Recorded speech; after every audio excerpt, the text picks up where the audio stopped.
Hi, this is Carrie Sullivan with the Eastern Oregon Regional Education Network, and I'm here today to share with you tips for math lesson planning in a multi-grade classroom. I use an analogy when I'm describing my classroom of someone who is spinning plates. I have so many things that are going on. The most important part is to make sure that you're prepared and that you have your lessons planned. When you have your lessons planned, then you are ready to go. You just have to have your equipment lined out, which would be all of the materials that you need, and then you implement it.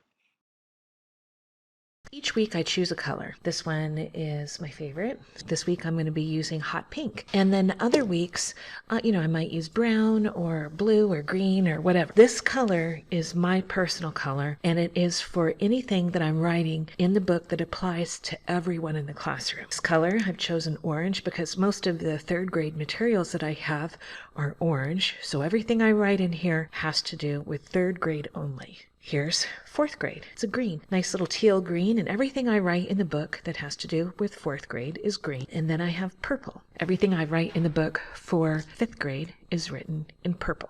You'll notice that the block for math for the week of March 28th through the 1st, I have divided it into 3. We've got third grade, fourth grade, and then fifth grade. In the third grade, I have a student who's working at an accelerated pace. So I have her set up for the week, starting with chapter 13, Am I Ready? And you'll notice that the rest of her blocks are blank because I am going to add assignments according to what her needs are through the week. She'll start out with the Am I Ready? If there's any work or foundational work we need to do based on this assignment, we'll go back and work on that. Otherwise, if this all goes well, then the next day she'll be working on chapter 13 and we'll do the first Check My Progress. And that's actually a review of the 3 prior lessons. And if she does well on that, then I will give her a test the next day. And if she doesn't do well on that, then we'll go back and use the materials in the previous chapters for me to teach her things that she may be missing. This is a great way of verifying that the student who is working on an accelerated pace is actually getting all of the information she needs before moving on to the next grade. So you'll see those places that are blanks in the book after her name, and I'll fill those in as we work.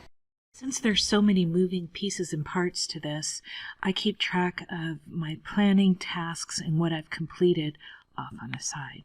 So for all of math, for all 3 grades, each task that I have to do is listed here. So I have a task for writing the assignments in my planner book, setting up links for their digital tutors on their laptops that they can access to get a different perspective, maybe get a different way of teaching, and hear a different voice as a teacher who can teach them what I had just taught them in case they need help while I'm working with the other 2 grades. And then I also have the copies here, and I make sure that as I finish, I make copies of everything and tuck it inside their folders, which are also color coordinated, so that I can be sure that each is easily accessible, pass it out to the students.